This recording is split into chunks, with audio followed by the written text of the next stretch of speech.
Hello everyone, मेरे YouTube channel में आपका स्वागत है। आइए आज हम मध्यकालीन भारतीय इतिहास के बारे में जानते हैं।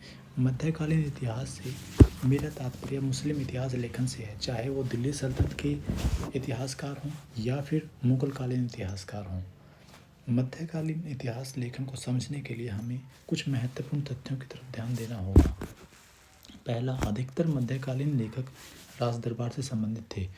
उनके लेखन का मुख्य केंद्र राज दरबार, उमरा वर्ग, उनके क्रियाकलाप तथा राज दरबारी षड्यंत्रों का ही वर्णन ही मिलता है। दूसरा, समकालीन फारसी लेखकों जैसे हसन निज़ामी, बदायूनी की भाषा इतनी पेचीदा है कि कई बार साधारण बात कहने के लिए बहुत ही अलंकारिक भाषा का प्रयोग करते हैं, जिससे तथ्यपूर्ण घटना का वर्णन काफ़ी सीमित हो जाता है। तीसरा, इन इतिहासकारों का वर्णन संतुलित नहीं है। कई इतिहासकारों ने महत्वपूर्ण घटनाओं का ही वर्णन किया है।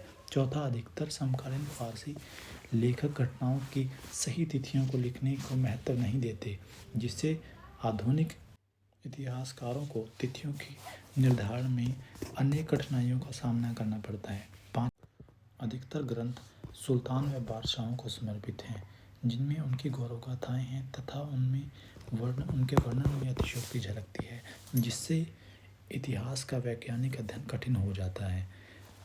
हालांकि निष्कर्ष के तौर पे हम कह सकते हैं, कुछ कमियों के होते हुए भी मध्यकालीन ऐतिहासिक ग्रंथों के बिना सल्तनत तथा मुगल काल का ऐतिहासिक अध्ययन असंभव है।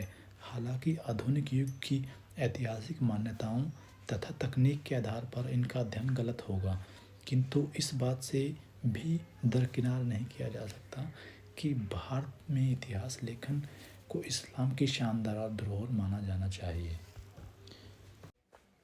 मेरे मध्यकालीन भारतीय इतिहास लेखन को लेकर कुछ बिंदु तथ्यों पर आधारित हैं। उम्मीद है कि आपके लिए यह जानकारी कारगर साबित होगी। धन्यवाद।